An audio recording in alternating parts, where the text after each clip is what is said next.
Simon & Schuster Audio presents The Residence, a novel by Andrew Pyper, read by Madeleine Maby.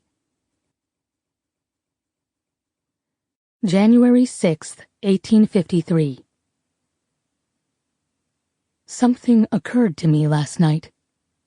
Jane Pierce looked up at her husband, her bluish lips tight, in what was, for her, a signal of playfulness. "In a dream?" "The opposite of a dream," she said. "Tell me." "I must appreciate you before the nation swallows you up for the next 4 years. "Possibly 8, Jeannie." 8 years! She laughed, and the sound of it startled Franklin. It was on account of its rarity, but also its alien depth and volume, as if a man resided in her chest for this purpose alone. "I won't have it. 1 term only will I let the people take my husband on loan." 4 years, then, he said. "After that, we will run away from the White House together." She touched his hand. His skin dry as the mourning lace she wore on her sleeves. For weeks Jane had been angry with him.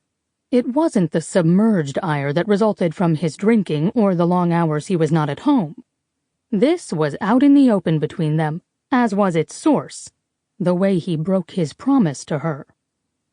2 months earlier, days before his birthday, Franklin took the Electoral College in a landslide, 254 to 42. He was 47 years old, the youngest man the country had made president. He'd told her it wasn't possible. He'd given her his word.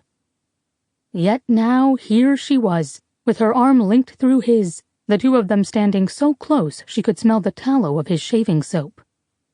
"Forgive him." The voice lewd and throaty as a rakehell's, but empty of passion. A being heard by Jane alone as she lay awake in the paleness of their room that morning.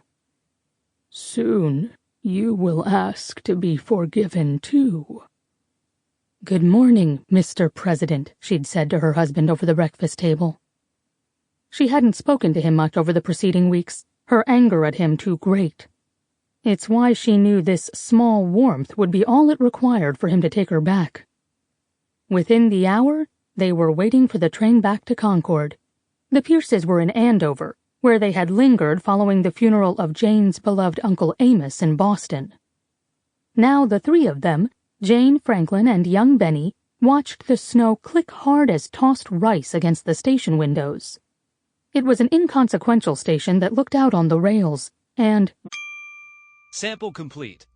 Ready to continue?